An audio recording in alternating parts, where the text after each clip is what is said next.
অধ্যাপক ডক্টর মোহাম্মদ ইউনূসের নোবেল প্রত্যাহার নিয়ে নানান ধরনের প্রশ্ন উঠছে, প্রত্যাহারের দাবি জানানো হয়েছে, চিঠি লেখা হয়েছে নোবেল কমিটিতে। এবং এই দাবি শুধু পশ্চিমবঙ্গে বা ভারতেই নয়, দেশের মধ্যেও এই দাবি উঠেছে আরও আগে থেকে। পাশাপাশি অধ্যাপক ডক্টর মোহাম্মদ ইউনূসকে অং সান সুচির সঙ্গেও, মিয়ানমারের কথিত গণতান্ত্রিক নেত্রী অং সান সুচির সঙ্গেও তুলনা করছেন অনেকে। কেন আসলে তুলনা করছেন, আর তার নোবেল প্রত্যাহারের সম্ভাবনাও কতটুকু রয়েছে, সেই প্রশ্নও নিশ্চয় উঠবে বা ওঠার কথা। ভারতের পুরুলিয়ার নরেন্দ্র মোদীর যে দল, বিজেপির সংসদ সদস্য জ্যোতির্ময় সিং মাহাতো, তিনি নোবেল কমিটিতে একটি চিঠি লিখেছেন এবং সেই চিঠিতে তিনি যা লিখছেন তা হচ্ছে, এক অদ্ভুত পরিহাস, এমন একজনকে নোবেল সম্মান দেওয়া হয়েছে যার নাম হিন্দুদের উপরে হিংসা অবিচারে জড়িয়ে পড়েছে। ক্ষুদ্র ঋণের জন্য গোটা দেশে ডক্টর ইউনূসকে সম্মান করা হয় বটে। বাংলাদেশের প্রসঙ্গ এখানে তিনি নিয়ে এসেছেন। তিনি বলছেন যে তবে এখন তিনি হিন্দুদের উপর অত্যাচারের নায়ক বা মানবতা বিরোধী অপরাধে চোখ বন্ধ করে থাকা একজন ব্যক্তি। আমার আবেদন, তার কৃতকর্মের প্রকাশ্যে নিন্দা করা হোক, যাতে এই অত্যঙ্গ সম্মান প্রাপকরা প্রত্যেককে তাদের জীবনকালে সর্বোচ্চ নৈতিক মূল্যবোধে পরিচালিত হন। এটা হচ্ছে জ্যোতির্ময় সিং মাহাতোর চিঠির বক্তব্য নোবেল কমিটিতে, যে চিঠিটি তার পক্ষ থেকে পাঠানো হয়েছে। আবার বিজেপির আরও একজন সংসদ সদস্য এবং যিনি পুরা ভারত জুড়ে বেশ পরিচিত তার সততার জন্য, কলকাতা হাইকোর্টের একজন সাবেক বিচারপতি এবং বিজেপির সংসদ সদস্য অভিজিৎ বন্দ্যোপাধ্যায়, তিনিও এমন দাবি তুলেছেন এবং বলছেন যে অন্তর্বর্তী সরকারের প্রধান উপদেষ্টা ডক্টর মোহাম্মদ ইউনূসের পাওয়া নোবেল পুরস্কার বাতিল করতে হবে।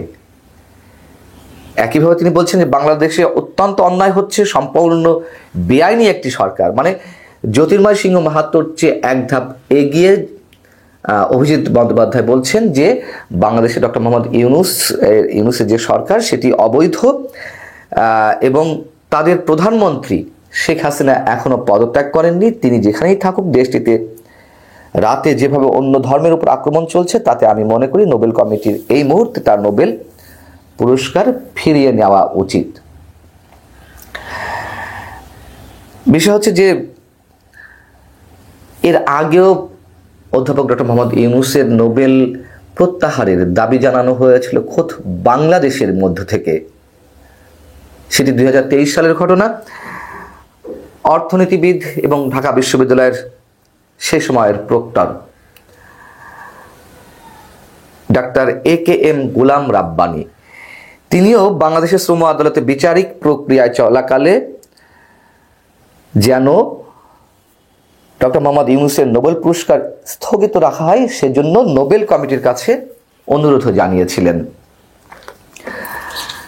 আমরা 2023 সালের ঘটনাগুলো জানি যে কিভাবে ডক্টর মোহাম্মদ ইউনূসের বিরুদ্ধে একের পর এক মামলার কার্যক্রম পরিচালিত হচ্ছিল এবং তার বিপরীতে বিশ্বের বিভিন্ন পর্যায়ের নোবেল বিজয়ীরা এবং বিভিন্ন দেশের রাষ্ট্রপ্রধান এবং সরকার প্রধানেরা সেই সময় প্রধানমন্ত্রী শেখ হাসিনার কাছে দাবি তুলেছিলেন যে এই প্রহসন বন্ধ করার জন্য, ডক্টর মোহাম্মদ ইউনূসের বিরুদ্ধে যে মামলাগুলো চলছে সেগুলো স্থগিত করার জন্য। যাই হোক, মিয়ানমারের কথিত গণতান্ত্রিক নেত্রী অং সান সুচির সঙ্গেও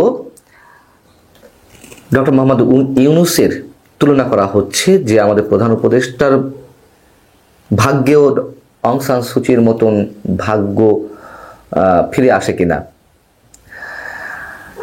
অং সান সুচি শান্তির জন্য নোবেল পেয়েছিলেন, আমাদের প্রধান উপদেষ্টাও শান্তির জন্য নোবেল পেয়েছেন। অং সান সুচি তার দেশের মধ্যেই যখন মুসলিম রোহিঙ্গাদের বিরুদ্ধে নির্যাতনের অভিযোগ উঠল, তিনি তার পক্ষে সাফাই গিয়েছিলেন। তিনি কোনোভাবেই স্বীকার করতে চাননি যে রোহিঙ্গাদের উপরে মিয়ানমারের জান্তা সরকার নিপীড়ন চালাচ্ছে, অত্যাচার চালাচ্ছে, ধর্ষণ করা হচ্ছে গণহারে নারীদেরকে। এমনকি আন্তর্জাতিক অপরাধ ট্রাইব্যুনালে যখন রোহিঙ্গাদেরকে নিয়ে গাম্বিয়া মামলা করলো রোহিঙ্গাদের অধিকার আদায়ের জন্য মিয়ানমার সরকারের বিরুদ্ধে, সেই আদালতে রোহিঙ্গাদের বিরুদ্ধে সাক্ষ্য উপস্থাপন করেছিলেন অং সান সুচি।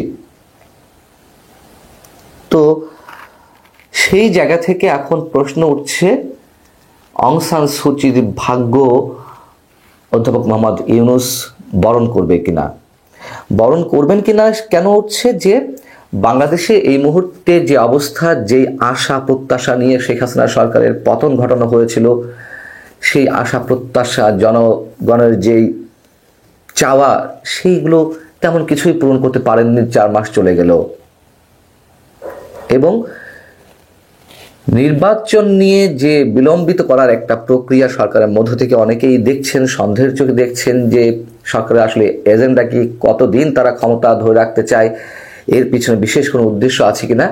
সেই সব জায়গা থেকে যেহেতু অং সান সুচি এবং আমাদের অধ্যাপক ডক্টর মোহাম্মদ ইউনূস দুইজনই শান্তিতে নোবেল পেয়েছেন, তারা শান্তির বদলে আসলে অশান্তি সৃষ্টি করছেন কিনা, সাধারণ মানুষের বিরুদ্ধে, নিপীড়িত মানুষের বিরুদ্ধে গিয়ে কথা বলছেন কিনা, এরকম নানান ধরনের প্রশ্ন উঠছে। কিন্তু আসলে কি নোবেল প্রত্যাহার সম্ভব? যখন অং সান সুচির বিরুদ্ধে বিশ্বব্যাপী নিন্দার ঝড় উঠেছিল এবং কোনো নোবেল বিজয়ী নিজেরাই অং সান সুচির নোবেল প্রত্যাহারের দাবি জানাচ্ছিলেন, তখন নোবেল কমিটি কি বলছিল? নোবেল শান্তি পুরস্কার বিষয় যে কমিটি, তার প্রধান রেবিট রেস অ্যান্ডারসন, তিনি আন্তর্জাতিক গণমাধ্যমকে বলেছিলেন যে 1991 সালে দেয়া এই পুরস্কার, অং সান সুচির ক্ষেত্রে বলছেন, এই পুরস্কার ফিরিয়ে নেওয়া সম্ভব নয়। এই পুরস্কার নরওয়ে দেয়নি, পুরস্কার দিয়েছে নোবেল কমিটি।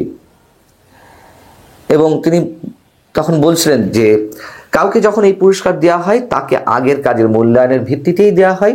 একজন নোবেল শান্তি পুরস্কার পাওয়ার পর কি করছেন তা দেখা আমাদের এখতিয়ারে পড়ে না, এটা আমাদের কাজও নয়। তো মোটামুটি আমরা ধরে নিতে পারি যে ডক্টর মোহাম্মদ ইউনূসের বিরুদ্ধে শুধু ভারত কেন, বিশ্বের বিভিন্ন জায়গা থেকে যদি কথা বলছি, যদি এই ধরনের দাবি ওঠেও, নোবেল কমিটি ডক্টর মোহাম্মদ ইউনূসের নোবেল প্রত্যাহার করাবে না বা ফিরিয়ে নেবে না। অধ্যাপক ডক্টর মোহাম্মদ ইউনূস নোবেল পেয়েছেন বাংলাদেশের হয়ে, এটি নিঃসন্দেহে আমাদের গর্বের বিষয়। যারা এই দাবিগুলো তুলছেন তারা তুলতেই পারেন।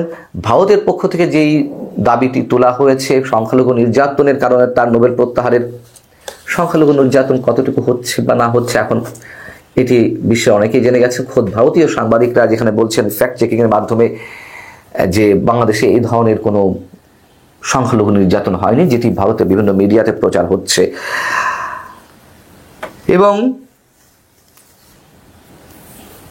ডক্টর মোহাম্মদ ইউনূসের নোবেল নিয়ে আমরা অবশ্যই গর্ব করতে পারি, কিন্তু আবারও বলি, যেই অবস্থা এখনো দেশে চলছে, শেখ হাসিনা যে ফ্যাসিবাদের পরিচয় দিয়েছিলেন, যে অভিযোগগুলো তার বিরুদ্ধে রয়েছে স্বৈরাচারী শাসন ব্যবস্থা কায়েমের, সেই একই অবস্থা যদি বাংলাদেশে চলতে থাকে, সেখান থেকে এক ধরনের তুমুল দাবি উঠতেই পারে। সেটি কতটুকু যৌক্তিক বা অযৌক্তিক তা নিয়েও বিতর্ক থাকতে পারে, কিন্তু উঠবে তো, ওঠাটাই স্বাভাবিক। কিন্তু ডক্টর মোহাম্মদ ইউনূস কি তার যে সম্মান এখনো পর্যন্ত রয়েছে সেটি হারিয়ে ফেলবেন নিজে? আমার নিজেও মনে হয় না।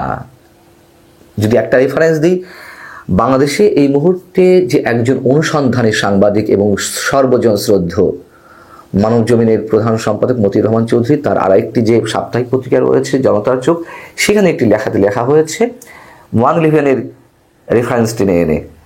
111 সরকারের সময় আমাদের প্রধান উপদেষ্টা একটি নতুন দল করেছিলেন, নাগরিক শক্তি, যাদের পরামর্শ তিনি করেছিলেন। যখন বুঝতে পারলেন যে এই দল খুব সুবিধা করতে পারছে না, তিনি সেই পরামর্শকদের পরামর্শ ছাড়াই সেই দল নিয়ে আর কোনো ধরনের সামনে এগোননি কোনো কিছুতে, অর্থাৎ ওখানেই শেষ হয়ে গেছে নাগরিক শক্তি নামের নবজাতক যে রাজনৈতিক দলটি ছিল। এবং এই ইঙ্গিতই করা হচ্ছিল যেহেতু ডক্টর মোহাম্মদ ইউনূস তখন সেই সিদ্ধান্তটি নিয়েছিলেন, আগামীতে তিনি সেই সিদ্ধান্তটি নেবেন কিনা সেটি দেখার বিষয়। এবং বলা হয়েছিল ওই লেখাতে অধ্যাপক ডক্টর মোহাম্মদ ইউনূসের হাতেই ট্রাম্প কার্ড, সেই ট্রাম্প কার্ডটি তিনি কীভাবে খেলবেন সেটি বিষয়। আর অনেকে বলেন যে লবিস্ট নিয়োগ করে মোহাম্মদ ইউনূস নোবেল এনেছেন, তাহলে আমরা তো জানি যে বাংলাদেশের আরও অনেকেরই নোবেল পাওয়ার বড় খায়েশ ছিল, তারা কেন লবিস্ট নিয়োগ করে টাকা ঢেলে নোবেল পাননি? যদিও নোবেল নিয়ে অনেক ধরনের বিতর্ক রয়েছে, অনেক অযোগ্য ব্যক্তিকে দেওয়া হয়, এটি তো সাম্রাজ্যবাদী শক্তি বা যুক্তরাষ্ট্রের নানান ধরনের হিসেব নিকাশ থেকে অনেককে নোবেল দেওয়ার ক্ষেত্রে প্রভাব বিস্তার করে, সে কথাও আমরা জানি। তবে যেটি হোক না কেন, যাদের খায়েশ থাকতে পারে তারা এ ধরনের লবিস্ট নিয়োগ করে টাকা পয়সা খরচ করে তারা পেতেই পারেন, কোনো সমস্যা নেই তো। আল্লাহ হাফেজ।